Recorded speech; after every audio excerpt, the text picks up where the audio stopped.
તો બીજી તરફ અમદાવાદમાં પણ આજે પણ કેટલાક જિલ્લાઓમાં છૂટાછવાયા સ્થળે વરસાદની શક્યતા વ્યક્ત કરવામાં આવી છે। રાજકોટ, જૂનાગઢ, ગીર સોમનાથમાં હળવા વરસાદની આગાહી વ્યક્ત કરાઈ છે, તો અમરેલી, બોટાદ અને ભાવનગરમાં પણ વરસાદની આગાહી વ્યક્ત કરવામાં આવી છે। દાહોદ, છોટાઉદેપુર, નર્મદા તેમજ તાપી અને ડાંગમાં હળવા વરસાદની આગાહી વ્યક્ત કરવામાં આવી છે, તો મેઘગર્જના સાથે વરસાદની આગાહી કરાઈ છે। અમદાવાદમાં વાદળછાયા વાતાવરણની સાથે 42 ડિગ્રી રહેવાની શક્યતા છે। આ તરફ સાયક્લોનિક સર્ક્યુલેશન સાથે ટ્રફ લાઇનની સિસ્ટમ સક્રિય થઈ છે। 9 મેથી ફરી ગરમીનો રાઉન્ડ શરૂ થશે। કચ્છ, દ્વારકા અને રાજકોટમાં હીટવેવની આગાહી સાથે યલો એલર્ટ આપવામાં આવ્યું છે। 10 મેથી રાજ્યમાં ગરમીનો પ્રકોપ વધશે। 10 મેના રોજ કચ્છ, બનાસકાંઠા અને સુરેન્દ્રનગર તેમજ દ્વારકા અને પોરબંદરમાં હીટવેવ સર્જાશે।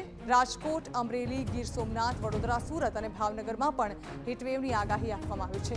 11 મે બનાસકાંઠા, સુરેન્દ્રનગર, દ્વારકા અને પોરબંદરમાં હીટવેવ રહી શકે છે। રાજકોટ, અમરેલી, ગીર સોમનાથ, અમદાવાદ, સુરત તેમજ વડોદરામાં પણ હીટવેવની આગાહી વ્યક્ત કરવામાં આવી છે। 7 तक 9 से 13 मई तक हीटवेव का वार्निंग दिया है। इसमें येलो वार्निंग दिया रहा है। 9 तारीख को हम सौराष्ट्र कच्छ में दे रहा है और 10 से लेकर 13 तक हम गुजरात रीजन और सौराष्ट्र कच्छ दोनों रीजन में हम दे रहे हैं। 9 तारीख को जो डिस्ट्रिक्ट हम हीटवेव में रख रहे हैं कच्छ, देवभूमि, द्वारका और राजकोट के लिए दिया गया है।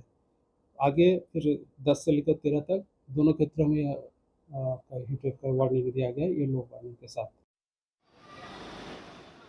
રાજ્યના વિવિધ જિલ્લાઓમાં વરસાદી માહોલ છવાયેલો છે, જેમાં હજુ પણ આવનારા દિવસોમાં 10 અને 12 મેના રોજ અનેક જગ્યાએ હીટવેવની આગાહી વ્યક્ત કરવામાં આવી છે। જોકે આજનો દિવસ વરસાદની આગાહી વ્યક્ત કરવામાં આવી છે, તેને પગલે ઠેર ઠેર વિવિધ જિલ્લાઓમાં વરસાદી માહોલ છવાયેલો જોવા મળ્યો છે। એક તરફ જ્યાં વરસાદની આગાહી કરવામાં આવી છે, ત્યાં બીજી તરફ હવે જ્યારે વરસાદ રોકાશે ત્યારબાદ બફારાને કારણે લોકોને વધુ ગરમીના પ્રકોપ સહન કરવાનો વારો આવે તેવી સંભાવના છે। તો અમદાવાદમાં વાદળછાયા વાતાવરણની સાથે 42 ડિગ્રી તાપમાન રહેવાનું અનુમાન વ્યક્ત કરવામાં આવ્યું છે।